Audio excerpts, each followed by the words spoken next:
برادران ملت اسلامی، السلام علیکم ورحمۃ اللہ وبرکاتہ۔ الحمد للہ الحنان المنان الذي خلق الإنسان وعلمه البيان، والصلاة والسلام على رسوله سيد الإنس والجان وعلى آله وأصحابه ذوي الخير والإحسان، أما بعد فأعوذ بالله من الشيطان الرجيم، بسم الله الرحمن الرحيم، وقل جاء الحق وزهق الباطل إن الباطل كان زهوقا، صدق الله مولانا العظیم۔ بارگاہ رسالت مآب صلی اللہ علیہ وسلم میں درود پاک کا ہدیہ پیش کریں۔ اللہم صلی علی سیدنا و مولانا محمد معدن الجود والکرم وآلہ واصحابہ الکرام وابنہ الکریم وبارک وسلم صلاة دائمة سرمدا ابدا۔ عزیزان گرامی وقار، میں یہ چاہتا ہوں جہاں پر آ کر ہم رکے تھے وہیں سے ہم پھر آگے بڑھتے ہیں۔ ہم رکے تھے کہاں آ کر؟ کچھ دیر کی خاموشی ہے، اس کے بعد ہم آگے بڑھتے ہیں، اس لیے کہ مجھے کوئی شعر اب یاد کرانے کی ضرورت نہیں اور نہ ہی کسی کے سامنے کچھ بولنے کی ضرورت ہے۔ حالات تو ایسے تھے کہ جو نان مسلم تھے وہ بھی ہمیں جیل میں دیکھ کر یہی کہتے تھے کہ آپ ہی نے کہا یہ فلاں بات۔ ہم نے کہا اللہ تبارک و تعالیٰ نے تم کو بھی یاد کرا دیا۔ میرے عزیزو، ستیزہ کار رہا ہے ازل سے تا امروز، شرار بو لہبی سے چراغ مصطفی بھی۔ یہ آج کل کے معاملات نہیں، ابتدا سے حق اور باطل کے معرکے ہوتے رہے، لیکن ایک بات میں آپ سب کو بتانا چاہتا ہوں، مظفر کو مقید نہ سمجھ اے سیاد۔ سیدنا مظفر حسین کچھوچھوی رحمت اللہ تعالی علیہ جیل گئے تھے، قید میں تھے، تب انہوں نے یہ شعر کہا تھا کہ مظفر کو مقید نہ سمجھ اے سیاد، میری یہ اسیری بھی سنت آبائی ہے، میرے آبا و اجداد کی سنت ہے جس پر میں عمل کر کے آ رہا ہوں، میرے بزرگوں کی یہ سنت تھی۔ بہرحال جن کو جس راستے سے مجھے گزارنا تھا، لوگوں کے دلوں میں یہ ٹھنڈک تھی شاید کہ زبان بند کر کے چند دنوں کے لیے قید کر دیا جائے، مگر میرا عقیدہ یہ تھا کہ اللہ تبارک و تعالی جب تک چاہے کہ کوئی اس کے لیے پابندی نہیں لگا سکتا۔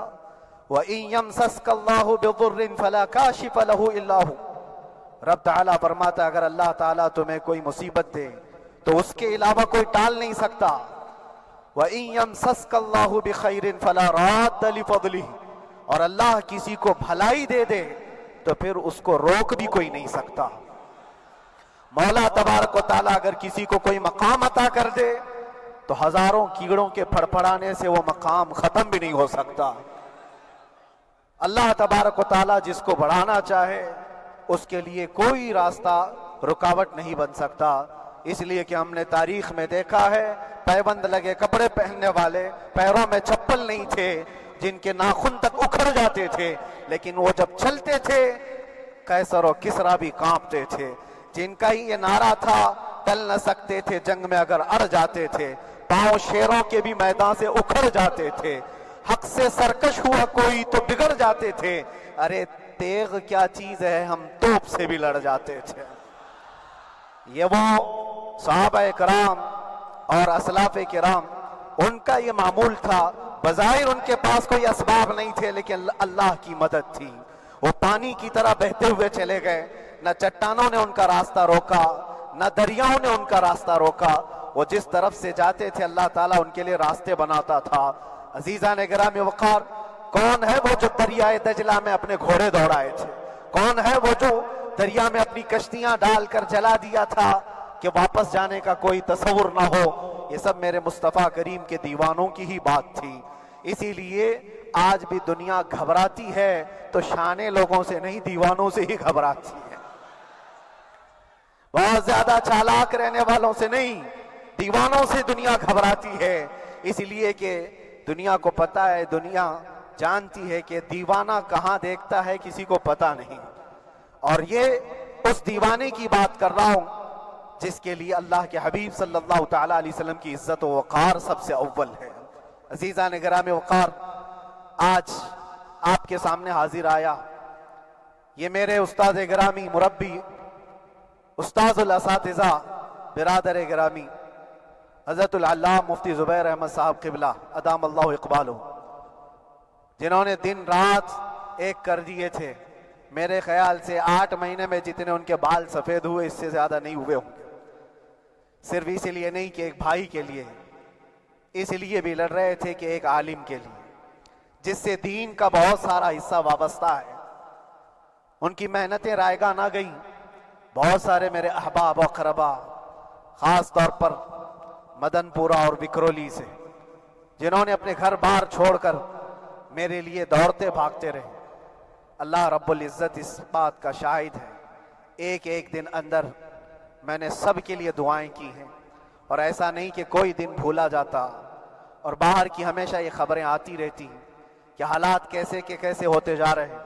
کبھی اگر گھبراہٹ اور بے چینی ہوتی تو میرے عزیزوں صرف ایک ہی بات ہمارے پاس تھی علاج کے لیے، ایک ہی علاج تھا۔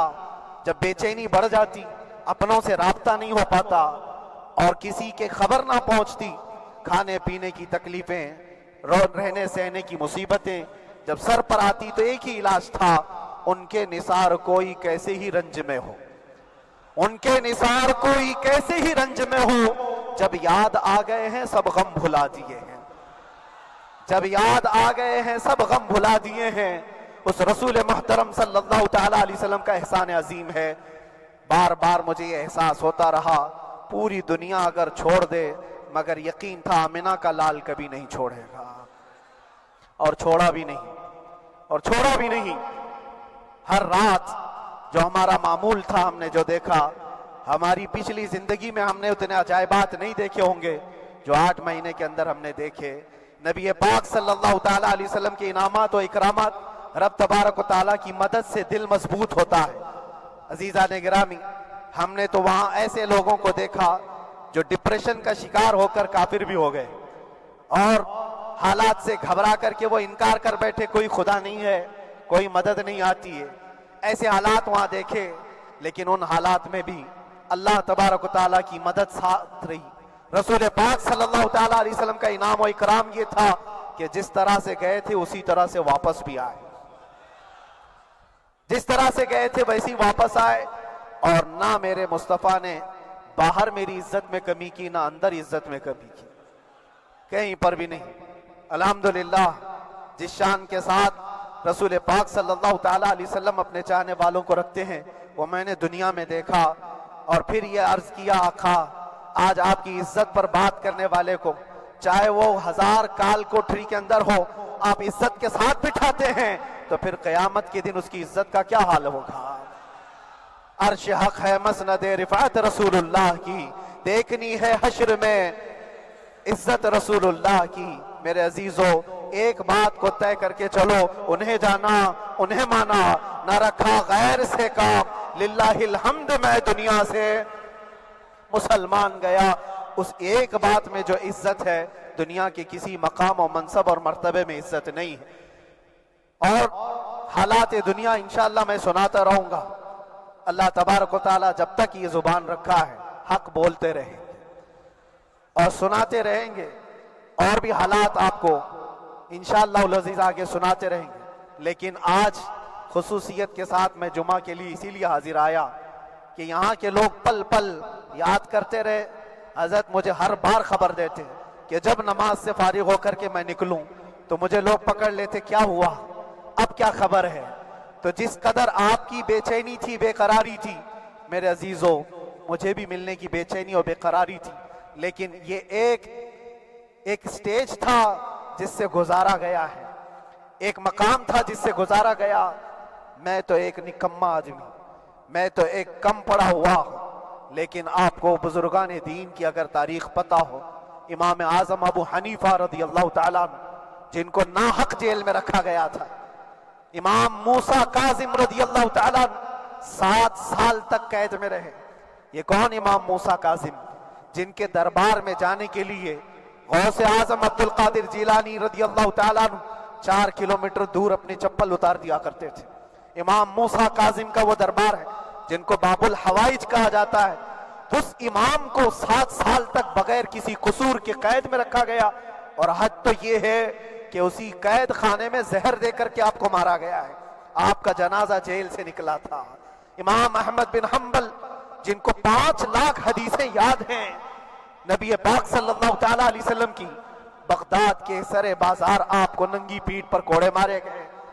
آپ کو اندازہ ہے بزرگان دین کی ایک لمبی فہرست ہے۔ جب میں وہاں گیا تھا تو ایک بزرگ کی بڑی یاد آئی، وہ تھے حضرت مجدد الفیسانی رضی اللہ تعالیٰ۔ اکبر جیسے ڈکٹیٹر کے سامنے، اس زمانے کے سب سے بڑے ڈکٹیٹر بادشاہ کے سامنے آپ نے حق بات کا اعلان کیا تھا۔ مجدد الفیسانی رحمت اللہ تعالیٰ علیہ نے فرمایا تھا کہ اسلام نام سے جو دین ہوگا وہ محمد عربی کا لایا ہوا ہی دین ہوگا، کسی اور بادشاہ کا بنایا ہوا نہیں ہوگا۔ اس بات پر آپ کو قید میں ڈالا گیا تھا، 8 سال تک قید میں رکھا گیا۔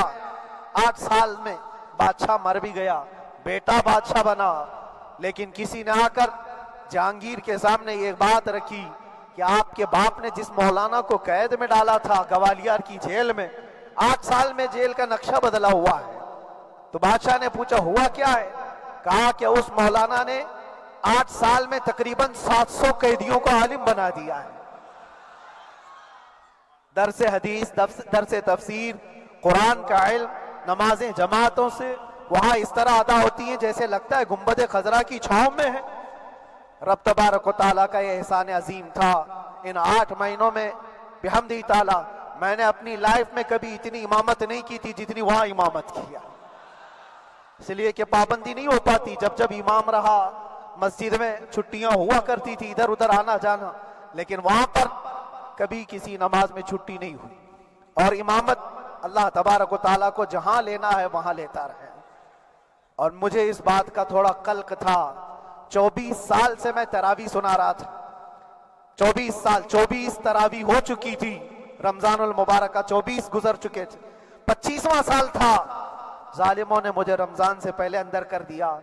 بار بار یہ خواہش ہوتی تھی کہ میری تراویح چھوٹنے نہ پائے، 25ویں تراویح ہے، 25ویں محراب ہے، لیکن رب تبارک و تعالیٰ کا احسان، اندر موجود سارے مسلمانوں نے یہ مطالبہ کیا کہ ہم یہاں جماعت سے تراویح قائم کریں گے۔ اور اب تک لوگ الم تری کیف والی تراویح کبھی کبھار پڑھ لیا کرتے ہیں، لیکن سارے لوگوں نے مل کر کے یہ اتفاقاً کہا کہ ہم پورا قرآن آپ سے سننا چاہتے ہیں۔ کیسے کیسے قیدی تھے، کیسے کیسے کرائم والے تھے۔ میں نے کہا آج میں ایک دن پڑھاتا ہوں، ایک پارہ پڑھوں گا، آپ کو اگر لگے تو بتا دینا، بھاری پڑ جائے، کیونکہ لوگ سارے کرمنل ہیں اور کئی طرح کے جرائم کیے ہوئے لوگ ہیں۔ نماز دین سے کہاں زیادہ رشتہ، کہاں ہو سکتا ہے یہ گھبرا کر بھاگ جائیں۔ ایک دن پڑھاؤں گا، اگر آپ کو لگے تو بول دینا، نہیں تو کل سے الم تری۔ پہلے دن تراویح پڑھا ہے، دوسرے دن سارے لوگوں نے کہا آپ نے ایک پارہ پڑھایا ہے، سحری تک بھی پڑھائیں گے تو انشاءاللہ کھڑے رہیں گے۔ یہ جو استقامت، یہ ساری چیزیں دلوں کا جمع ہونا اور ہماری طرف دلوں کو پھیر دینا بغیر اللہ کی مدد کے نہیں ہوتا، رسول پاک صلی اللہ تعالیٰ علیہ وسلم کے کرم و احسان کے بغیر نہیں ہوتا۔ وہ تراویح بھی پڑھتے رہے، تفسیر قرآن بھی سنتے رہے اور قرآن کی تعلیم بھی لیتے رہے۔ پھر مجھے اندازہ یہ ہوا کہ رب تبارک و تعالیٰ کی منشا یہ تھی کہ ہماری تراویح کی محراب کی سلور جبلی جیل کے اندر ہو جائے۔ مجھے اس بات کا کوئی قلق نہیں رہا کہ میری کوئی چیز چھوٹ گئی ہے۔ ہاں، عید، بقرعید، محرم، یہ تمام چیزیں لوگوں کی یاد تو رہتی، رشتہ دار، احبا، اقربا کی یاد، لیکن اللہ کی مرضی، میرا رب تبارک و تعالیٰ جو پسند کرے اس میں ہم راضی ہیں۔ اگر مولا یہ چاہتا ہے کہ میں تنہا پڑھوں تو اس کی رضا میں ہم راضی ہیں، اگر وہ چاہتا ہے کہ مجمع ہزاروں میں ہم نماز ادا کریں تو اس کی مرضی پر ہم قائم ہیں۔ عزیزان گرامی وقار، صبر اور سکون کے ساتھ جو حالات گزرے اس میں سب سے بڑا کردار آپ سب کی دعاؤں کا ہے، سب کی دعاؤں کا۔ مشائخ، سارے پیران اعظام، تمام سلاسل کے اور ہر مسجد کے امام اپنے محراب اور منبر سے جو دعا کرتے رہے، یہ سارا ذخیرہ میرے لیے اتنا بڑا ہے جس کو میں بیان نہیں کر سکتا۔ ہر ایک کی جانب سے دعائیں، عورتوں بچوں کی طرف سے منتیں، روزے، نہ جانے کیا کیا کر لیا۔ پھر مجھے اندازہ ہوا کہ صرف اپنے آرام، اپنے راحت کے لیے پھڑپھڑانے سے کچھ نہیں ہوگا۔ رب تبارک و تعالیٰ یہ چاہتا ہے کہ پوری امت مل کر کے اس فقیر کے لیے دعا کرے، اور اللہ تعالیٰ کو جب تک منظور تھا تمہاری دعائیں ہوتی رہی۔ بعض لوگوں کو یہ خیال بھی آیا، کچھ میرے احبا اقربا رشتہ داروں نے بھی کہا اتنی ساری دعائیں ہوئی، اتنی ساری دعائیں ہوئی، قبول کیوں نہیں ہوتی؟ ایک بات یاد رکھو، پوری دنیا مل کر کھڑے ہو کر دعا کرے، اللہ کی قدرت پر کوئی کام کرنا واجب نہیں ہے، اللہ پر کوئی چیز واجب نہیں ہے۔ اگر وہ اپنے فضل سے عطا کر دے تو اس کا احسان ہے، اس کا احسان ہے۔ اب چاہے وہ سال بھر میں قبول کرے کہ 5 سال میں قبول کرے، ایک بات یاد آتی ہے میرے عزیزوں، ہماری قید تو 8 مہینے کی ہوگی، ان بزرگان دین کی قید 8 سال 7 سال۔ امام محمد بن حسن عسکری 20 سال تک قید میں رہے، 20 سال تک اندر سلاخوں کے پیچھے بند رکھا گیا۔ یہ اہل بیت اطہار ہیں، ائمہ اعظام ہیں، ان کی تکلیفیں دیکھ کر پھر ہماری تکلیف چھوٹی لگتی، اور پھر نبی پاک صلی اللہ تعالیٰ علیہ وسلم کی یاد آتی۔ صرف اس بات کا ہمیں فخر تھا کہ تم نے کبھی چوری کے الزام میں تو نہیں گرفتار کیا، کسی گھناؤنے الزام میں تو نہیں گرفتار کیا۔ ہاں اگر کسی بات پر گرفتار کیا ہے تو ان سے پوچھو تو اب یہ بولنے میں بھی شرم کرتے ہیں، مولانا کو کیوں گرفتار کیا ہے، مولانا کو کیوں اندر رکھا ہے؟ شرم آتی ہے بولنے میں، کیونکہ انہوں نے کچھ ایسا بولا تھا جس کو بولنے میں شرم آتی۔ کیا بولا تھا میرے عزیزوں؟ یہ ایک الگ کہانی ہے، ابھی میں اس پر کچھ گفتگو نہیں کرتا، اس لیے کہ ہر ایک کو یاد ہو چکی ہے، ہر ایک کو یاد ہے۔ میں اس کہانی کی طرف نہیں جاتا، لیکن اتنا مجھے آج اس ملک میں رہتے ہوئے احساس ہے کہ ابھی بھی انصاف ختم نہیں ہوا ہے۔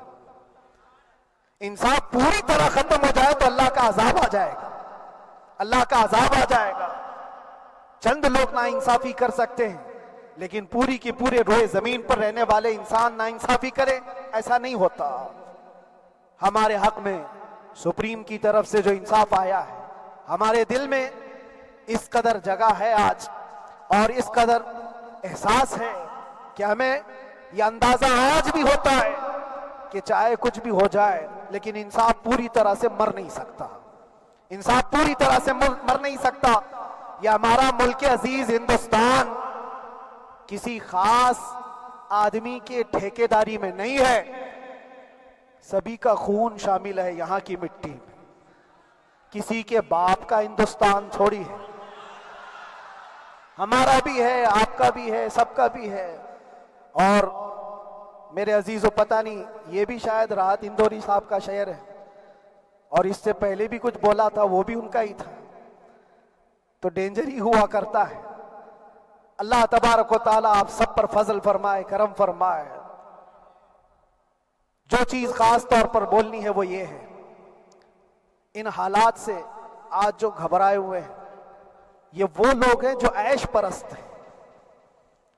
میں کسی کو خاص ٹارگٹ کر کے نہیں کہنا چاہتا، لیکن بہت سارے وہ لوگ جو اثر و رسوخ رکھتے ہیں لیکن وہ آگے آنا نہیں چاہتے۔ دین اسلام پر حملے ہوں، حضور پاک کی عزت پر حملہ ہو، کسی کو بولنا نہیں، کیونکہ پتہ ہے دیکھو اس مولانا کو کس طرح کی ہے، اسی طرح دوسروں کو بھی کر دیا جائے۔ جو کمفرٹ زون میں بیٹھنے کے عادی ہو گئے وہ اپنا ایریا چھوڑ کر ہٹنا نہیں چاہتے۔ اگر میں کچھ کہوں گا حضور پاک صلی اللہ تعالیٰ علیہ وسلم کی ناموس کے لیے تو میرا عیش خطرے میں آ جائے گا۔ اکثر کی یہی سوچ ہے، میرا تو اپنا دھندا ہے، میرا بزنس ہے، میرے بیوی بچے ہیں، ہو سکتا ہے مولانا کو کسی چیز کی فکر نہیں ہوگی۔ آپ کو میں بتاؤں، آپ کو اندازہ نہیں ہمارے دل میں ہمارے بچوں کی کتنی محبت ہے۔ میرے بھی چھوٹے سے بچے ہیں، جب وہ جیل کی سلاخوں کے سامنے آ کر آنسو بہاتے تھے تو دل پر چھریاں چلتی تھی. وہ بچے جو ہمیشہ ہمارے سینے پر سوتے رہے, آج میں ان کو چھو بھی نہیں سکتا. جب وہ سلاخوں کے پیچھے کھڑے ہو کر دور سے رو کر کے چلے جاتے 15 منٹ, تو کیا ہمارے دل میں بچوں کی محبت نہیں؟ کیا ہمارے گھر بار نہیں, ہماری بہنیں, ہمارے بھائی, ہماری ماں نہیں؟ کتنے تو دن ایسے ہوئے کہ میری ماں کو دورے پڑتے رہے یاد کے لیے. تو کیا وہ ہمارے اوپر کیفیت نہیں آتی کہ ہم خامخواہ یہ مصیبت کیوں مول لیے؟ میری بیٹی تو جھگڑا کرتی اس بات کو کہ کیوں آپ اکیلے ہو, بہت سارے لوگ ہیں سب کا خیال کرتے ہوئے. لیکن میرے عزیزو, یہ ان کی اپنی محبت ہے. سارا ایک پریوار اور اس سے زیادہ میرے شاگردوں کی ایک دنیا ہے. کتنے ایسے ہیں میں جانتا ہوں کہ 8 مہینے تک نرم غذا نہیں کھائی میرے ان بچوں نے. میں جانتا ہوں ان کا صرف یہ خیال تھا کہ اندر پتہ نہیں جیل میں آپ کیا کھا رہے ہوں گے, ہم یہاں نرم غذا نہیں کھائیں گے, گوشت مچھلی نہیں کھائی. حالانکہ یہ کوئی چیز تمہارے اوپر واجب نہیں تھی. یہ حالات میں اس لیے بتا رہا ہوں میرے عزیز, کسی کے وہم و گمان میں اگر یہ ہے تو نکال دے کہ میرے آس پاس کچھ نہیں ہے, میں کسی کو چاہتا نہیں, یا میرے ساتھ محبتیں نہیں ہیں. کثرت سے محبت کرنے والے لوگ ہیں میرے پاس. میرے ان بھائیوں کی اور میرے بہنوں کی, میرے گھر والوں کی محبت تو ایسی ہے کہ ان کے گھروں کے بچوں کے معاملات بھی بغیر مجھ سے پوچھے نہیں ہوتے. اگر 8 مہینے اندر رہا تو کسی کا رشتہ نہیں تو بات چیت بھی نہیں ہے. رشتہ نہیں ہوگا جب تک یہ نہ آئے. سارے کام ڈیپینڈ رہتے تھے. مجھے بھی ان تمام چیزوں کا احساس ہے, لیکن یہ سب چیزیں ایک طرف, میرے مصطفیٰ کی عزت اپنی طرف.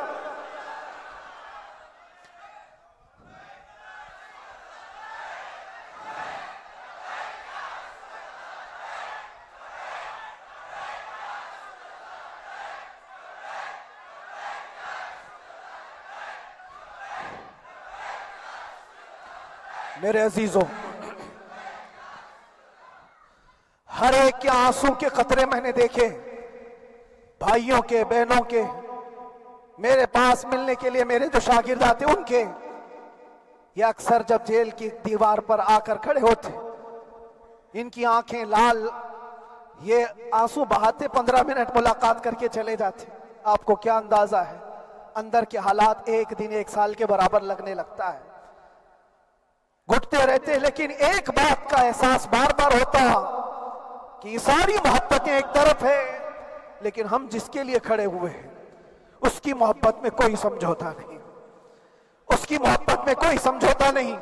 ایمان اسی کا نام ہے, لا یؤمن احدکم حتی اکون احب الیہ من والدہ وولدہ والناس اجمعین. تم میں سے اس وقت تک کوئی پورا مومن نہیں ہو سکتا جب تک کہ اپنی اولاد, اپنے مال دولت, اپنے ماں باپ, سب سے زیادہ اپنے رسول سے محبت نہ کرے. دعا یہی کرتے رہو جب حضور پاک کا معاملہ آئے تو ساری دنیا ایک طرف ہو جائے. میں نے ایک واقعہ پڑھا تھا اندر ہی, حضرت خالد بن ولید رضی اللہ تعالیٰ ایک قلعے پر اچانک حملہ آور ہوئے تھے. وہ قلعے میں موجود جو دشمنان اسلام تھے ان کی پارٹی چل رہی تھی. بڑے بڑے قالین, صوفے بچھے ہوئے, تشتوں میں قیمتی کھانے رکھے ہوئے تھے.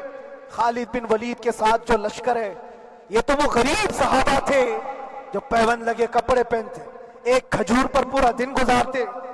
جب یہ اس قلعے پر حملہ آور ہوئے تو دشمنان اسلام جو تھے وہ مقابلہ کرنے کی ہمت نہ جٹا سکے, بھاگ گئے. سارا مال سب چھوڑ کر بھاگ گئے, بغیر کسی جنگ کے, بغیر کسی قتل قتال کے پورا قلعہ فتح کیا خالد بن ولید.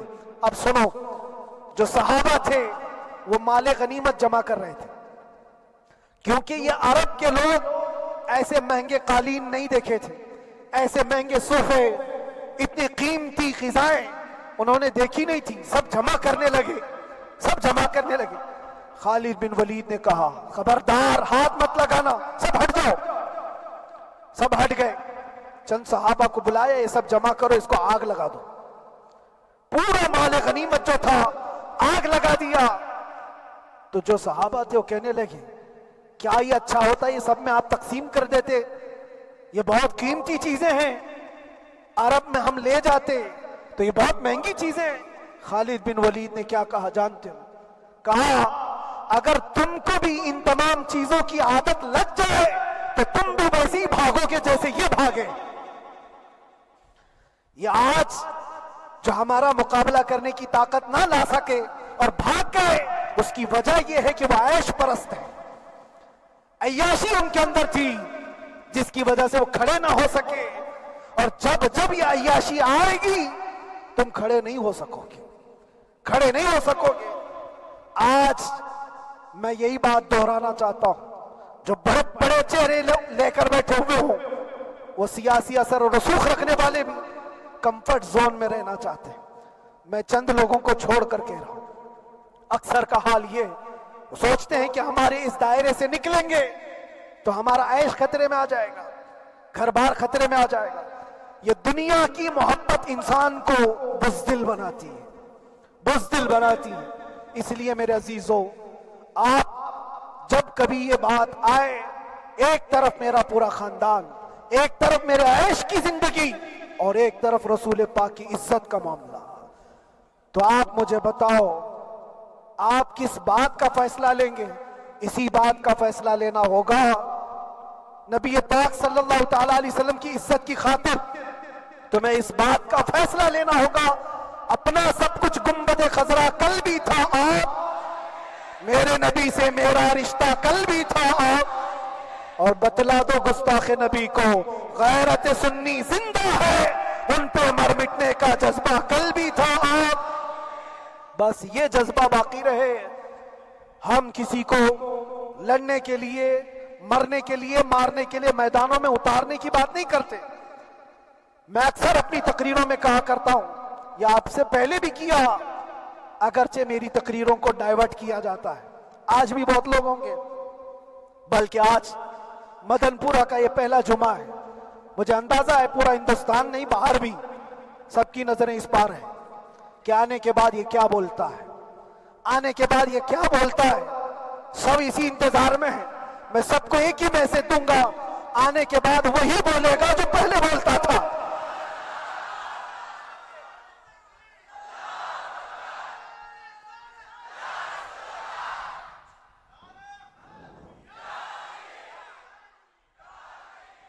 اگر کچھ غلط ہوتا تو ہمارے اس ملک عزیز ہندوستان کی سب سے اعلیٰ عدالت یہ نہیں کہتی کہ ان کے اسپیچ میں کوئی ہیٹ مسئلہ نہیں ہے۔ وہ ہمیں اندازہ ہے میرے عزیزوں، ہاں جہاں غلطی ہوگی ہم بھرے اعلان کے ساتھ کہیں گے کہ ہم سے یہ غلطی ہو گئی، ہم سے یہ خطا ہو گئی، زبان پھسل گئی، لیکن جو چیز نہیں ہے تو اگر تم زبردستی اس کو کہو گے تو یہ ہم نہیں مانتے۔ ہاں بس اتنی دعا میرے حق میں کریں کہ جتنی بھی زندگی باقی ہے اللہ تبارک و تعالی حضور پاک کی محبت اور ان کی عظمت کی حفاظت کے لیے جیتے مرنے کی توفیق عطا فرمائے۔ ہمارا کام صرف اتنا رہ گیا، جو میسج دینا تھا وہ ہم نے دے دیا۔ اب جو حالات آ رہے ہیں میرے عزیزوں، آپ سب کے لیے بھی میں یہ گزارش کروں گا، دین کی طرف آ جاؤ، سچائی کی طرف آ جاؤ، ورنہ گاجر مولی کی طرح کٹ جاؤ گے، ختم ہو جاؤ گے۔ دین کی طرف آؤ، سچائی کی طرف آؤ، اور اسلام نے کہیں پر بھی تمہیں کسی طرح کے آتنک اور دہشت کی تعلیم نہیں دی ہے، کہیں پر کسی ٹیررسٹ کی کوئی بھی تعلقات کی۔ کہیں مجھے کوئی بات بتا دو، اگر کوئی مسلمان اس طرح کی حرکتیں کر جاتا ہے جس کو یہ لوگ بدنام کرتے ہیں تو ہم سمجھتے ہیں اس کا اسلام سے تعلق نہیں ہوگا۔ اسلام سے تعلق ہوتا تو اس کے اندر صدیق اکبر اور فاروق اعظم کی ادائیں ہوتی۔ آج آپ کو وہ معاشرہ زندہ کرنے کی ضرورت ہے۔ میں نوجوانوں سے کہوں گا، بہت دن گزار لیے ٹک ٹاک پر مجرے، اور تمہارے اس انٹرنیٹ کی دنیا پر جس طرح تم نے آوارگی کر لی ہے، اب وقت کم بچا ہے، آ جاؤ میرے نبی پاک کی گنبد کی چھاؤں میں۔ عزت وہیں پر ہے، انہی کے قدموں میں عزت ہے، اور یہاں پر بھی ہے اور آخرت میں بھی ہے۔ آخرت میں بھی ہے۔ بس اس عزت کے لیے آپ سب سے میں گزارش یہ کروں گا، سچائی کی طرف واپس آ جاؤ، سچائی کی طرف واپس آ جاؤ۔ جو تمہاری نمازیں باقی ہیں اس کو پوری کر لو، اس سے پہلے کہ دنیا تم پر نماز پڑھ دے، اس سے پہلے کہ تمہارے جنازے کی نماز پڑھی جائے، اپنی نمازیں کمپلیٹ کر لو۔ اور علماء ذوی الاحترام کا ادب و احترام اپنے اندر رکھو۔ صرف اس بات کے لیے آپ کو میں احساس دلانا چاہتا ہوں کہ مجھے جس راستے سے گزارا گیا، جتنے دن قید و بند کی صحبتیں گزاری گئی، یہ صرف یہ میسج دینا تھا کہ پھر اس مولانا کا یہ ہو سکتا ہے تو چھوٹے چھوٹوں کی کیا کر دیں گے۔ ایسا اگرچہ آ جائے موقع تب بھی گھبرانے کی ضرورت تھی۔ آپ کو پتہ ہے اس ملک عزیز ہندوستان کی آزادی میں 30,000 علماء کو پھانسیوں پر لٹکایا گیا۔ انگریزوں نے 30,000 علماء کو کشمیر سے لے کر دلی تک ہر درخت پر ایک عالم کی لاش لٹکتی تھی۔ انہوں نے قربانیاں دی ہیں، قربانیاں بزرگان دین کے علماء ذوی الاحترام کی ہوئی ہیں۔ یہ اور بات ہے کہ اس جنریشن نے آج ہم کو دیکھا تو ان کو بہت بڑا لگتا ہے، یہ کوئی بہت بڑی بات نہیں تھی، بہت بڑی بات نہیں تھی۔ اس پروسیس سے بہت سارے علماء کو گزارا گیا ہے۔ سرکار مجاہد ملت رحمت اللہ تعالی علیہ ایمرجنسی کے زمانے میں 18 مہینے تک قید میں گزارے، 18 مہینے تک ایمرجنسی، وہ بھی ڈکٹیٹر کا زمانہ تھا۔ اس زمانے میں بھی آپ اندر رہے، لیکن باہر آنے کے بعد نہ آپ کے مشن میں کوئی کمی آئی، نہ آپ کی زبان میں کوئی لکنت آئی۔ اللہ والے جو ہیں وہ اللہ کی رضا کی طرف اور رسول پاک کی رضا کی طرف ہوتے ہیں۔ ہم سب بھی اس مشن کو آج یہاں سے زندہ کرتے ہیں، جہاں سے ہم چھوڑے تھے وہیں سے آگے بڑھتے، جہاں سے ہم چھوڑے تھے وہیں سے ہم آگے بڑھتے ہیں۔ کسی کو اگر کچھ برا لگتا ہے تو وہ اس کے سمجھ کا قصور ہے، اس کے فہم کا قصور ہے۔ ہم نے کسی کو ٹارگٹ کر کے کبھی کہا نہیں، بلکہ یہ تو کامن بات ہے، ایک تو کامن کہی جانے والی بات ہے۔ فخر سے اگر کوئی آدمی اپنے گھر میں کہے کیا بات ہے مولانا آج صبح سے تمہارے گھر میں کچھ ہلچل نہیں ہے، کچھ ہلچل نہیں ہے، ہو سکتا ہے تمہارے گھر میں کوئی نہ ہو، تم اکیلے بیٹھے ہو، بیوی کہیں گئی ہے، ماں کہیں گئی ہے، گھر میں کوئی بنانے والا نہیں ہو، گھر میں خاموشی ہے، تو تم اگر اس کو جواب دے دو کہ کچھ دیر کی خاموشی ہے، شام میں آ جائے گی، کچھ دیر کی خاموشی ہے، شام میں آ جائے گی، تو کیا گناہ کیا، کیا گناہ کیا؟ اس کے حالات پر وہ بول رہا ہے، اس کے گھر میں خاموشی ہے اسی لیے بول رہا ہے۔